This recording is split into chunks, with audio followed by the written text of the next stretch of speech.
young adults under 18 could come for free with a full paying adult, which is an opportunity that I wish I'd had when I was a kid. And thank you for that lovely introduction. I have some questions in mind, but the most magical thing about theater is that you never know what's gonna happen. So I think the first thing we should address is that we have a cast change mid-show. Oh, yeah. I know. He's down there. I will say that I live for stuff like this. Of course, I'm like, I hope Derek's okay. I'm glad he's taking care of himself. That's what we have understudies and swings and covers for. But I mean, the man of the hour is joining us right now. This is a big group. Thank you all so much for joining us. Why don't we, I think there's one microphone for you all to share. So why don't we go down the line, and before we get into the understudy of it all, let's just have you say your name, your pronouns, and your role. Hi. Oh, there we go. There's a Great start for us, huh?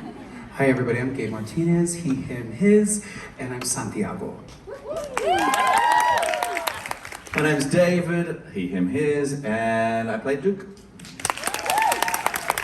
Hello, I'm Andre, and I play Lautrec, and my pronouns are he, him. Thank you. Hi, my name's Heather Makalani. I am in the Ensemble, heel number 4, and I also understudy Arabia. Hi, my name is Tasia Jungbauer. Normally I play Arabia, but tonight I got to play Satine. Pronouns she, her. Hi, my name is Ricardo. He, his, him, and I'm in the Ensemble, and I also understudy Santiago. Hi, I'm Sophie, she, her, and I play Nini. Hi y'all, I'm Jeigh. I play Baby Doll, he, him. Hi, I'm Dylan, he, him, and I'm a swing, and I understudy Christian, the Duke, and Ziedler. Wow. The sheer talent in this one line, I'm surprised this theater can even hold it all. Okay, so since you've got the mic down there and you were the hero of the night stepping in mid-show, can you talk about what it is to be a swing slash understudy slash cover, and what happened tonight? Where were you? What were you told? How quickly did that turnaround happen? So I was standing in the back to give some love for Tasia, because she was on tonight and I knew that. So I was literally standing there during her song and beginning of like Shut Up and Raise or something like that. Davin, I guess, had been calling me, but I didn't see. And came and grabbed me. Is that your stage manager? Yeah, our stage manager. So literally right back there. And then I was grabbed and they were like, when will you be on in a song? Yeah, in a song. So you were like, get me that handkerchief to tie around my neck. I had a mustache, so I wanted to like trim it. Wait, you, not a costume mustache, you had an actual... Yeah, I wear like a trashy pencil mustache sometimes. So when I you had say sort wear, of you like mean you that. grew it? It was on, it was Yeah, growing out of your yeah, I face? color it in too, but yeah. I mean, what I'm gonna do, not like... So they were like, shave. Yeah, oh no, I was like, I should probably shave.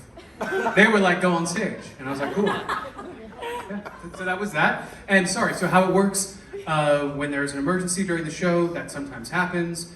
I'm a swing, but I do 2 onstage tracks for the ensemble, and then 3 principal covers.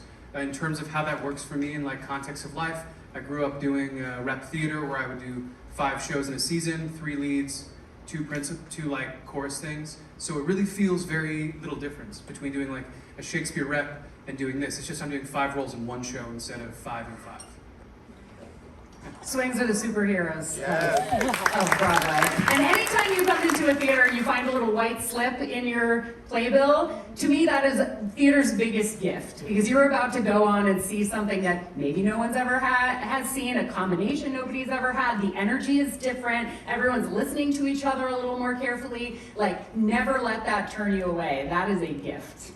All right, so we heard about you doing rep. Jeigh, how did you discover theater? We're talking to some young people tonight and their families. I'd love to hear how the rest of you discovered and fell in love with theater. Through school. I mean, like I'm from Canada, Toronto specifically, and I did like school plays, but also we would go on like field trips to see shows, like either like theater for young audiences or my parents just being like, let's go see a show. My first like big show I saw was Miss Saigon, and that was like, hey, I can be up there. So yeah, that's how I kind of got started and got bit by the bug. I think what started it for me was, I think I was about 10 years old and my mum took me to see Chicago, the musical movie, and I was obsessed with it, loved it. And my mum told me that the girl who was playing Velma was actually from Wales, which is where I'm from, and that she was actually brought up in the area in South Wales, Swansea, where I'm from. So I was like, oh my God, if she can do it, I can. Haven't quite made it to Catherine Zeta-Jones's level yet, but can't complain here on Broadway. So yeah, that's probably what started the fire for me.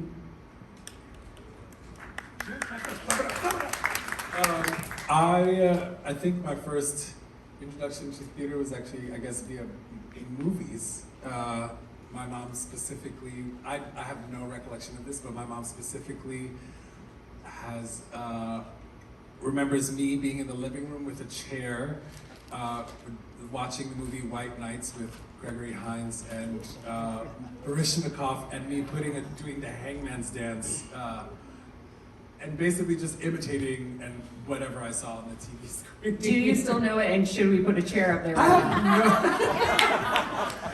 Give me 5 minutes. 5 minutes, and I got you. I think I'd be allowed to move a chair. I think I'd get in trouble with the union. Yeah, but I think I just saw movies and seeing people like Gregory Hines and Mikhail Baryshnikov. I was like, oh, and just having no idea what I was doing in my living room and wasting some of the copious amounts of energy that I had. That's no waste. Tasia, your first show was this? Yes, actually, yeah. That's amazing. So crazy. It was right when I moved to New York in 2019, and yeah, my friend was going, and her family, and they had an extra ticket, and they were like, "Do you want to come along?" And I was like, "Yeah, sure." And so yeah, I sat right up there, and loved it, and yeah, and so then booking the show, I hadn't booked it yet, so it was totally just kind of random. And it felt very like full circle when I booked the show. I was like, this is the first one I saw, so yeah. So we actually, believe it or not, don't have that much time. We have to let all of these beautiful folks go home. I do want to hear from the rest of you, but I also want to just expand the question into advice for young people who are maybe not just walking into a theater on their first day in New York and then booking the show. No, I'm just kidding. I know that's not how it happened. But if there is advice for people out here who are looking for a home in the theater, in addition to your origin stories of your own, what advice you might give to folks who are looking to do the same? For sure, I would say stay inspired, like through everything, whether it's movies that you watch or music that you listen to, or you know, just reading books, like live life. Like I know as young performers, especially, you know, it can feel, if you're ambitious, especially, it can feel really like, okay, I'm gonna do all the things, I'm gonna, you know, take dance class, I'm gonna do singing class, and I think you can kind of burn yourself out a little bit that way. So just take time to live life as well, and you know, that will just enrich you as like a human being, and then you'll get to bring that to the stage or to wherever, and you'll be all much better for it. So yeah. Hi everyone. I'm gonna try to make it real short so we can all talk. I'm from the island of Guam. It's a little island east of the Philippines. I grew up there. There is no music theater there. My parents weren't really theater people, but I first saw my first musical called Grease. It was a school production of Grease, and I saw the kids up there singing and dancing at the same time, and I was like, that looks a lot of fun. And I auditioned for the next one, and the next thing you know, I was cast in that musical, and that was the bug-biting moment. What was the show? It was Grease. Oh, the yeah. one you got cast in? I got cast in Footloose, but funny enough, I actually did a regional production of Grease, and I got cast as Sandy in that, so that was really cool. And as far as like entering the theater world, I say it's so easy to like compare your journey to someone else, and there's always going to be someone better than you, always. And sometimes, you know, you can be intimidated by that, but you have to, if you're the best person in the room, you're not gonna grow. So I feel like if you see people better than you, take the notes that you think that they're great at and try to incorporate that within your own performing ability. So, yeah. Great advice. So Andre, I just have to have a fangirl moment. I've been watching you perform for a long time. He's not old, yeah. No, I mean, you should have seen this man roller skate in Xanadu in 2007. Like, formidable. Yeah, he was only 8 at the time. No, just kidding. But Andre, you are a treasure of the American theater, and it's really an honor to thank you for joining us. Oh, first of all, thank you. Thank you so much. I feel, I'm so humbled and honored to be a part of this show. I started in 2019 not knowing that I would ever be in it. And, I grew up in Las Vegas. I'm a PK, preacher's kid, grew up singing gospel. And I watched soap operas. And I used to write soap operas in my house. I would write them and try to get them produced on PBS, because my grandfather knew the people in PBS, and I would like make the little girls on the playground do camera blocking for me and read my little stupid scripts, But that's was my introduction to wanting to be in show business. I didn't grow up playing house. I grew up playing New York City apartment because that's what I wanted to do. I used to pretend to be an actor, and I would pretend that I was going to go out on auditions, and I'd come home and pretend, make my friends that lived next door say, I was like, ooh, yeah, I went to this audition and this audition, I got a call back for this, and it's like, bitch, you don't even know what you're doing.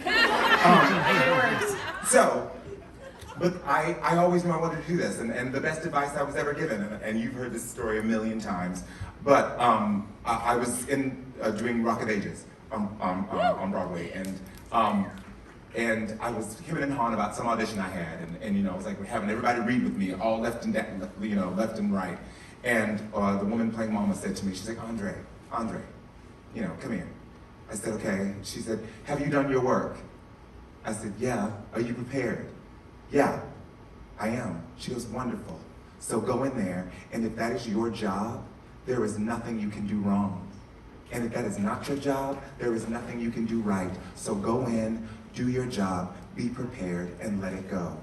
And that's what I would say to you. Go in, run your own race, as Heather said. Run your own race, because everybody has their own story and their own race to run. And be the best you can be, because if you're trying to be somebody else, there's no character you can play because you're playing another character.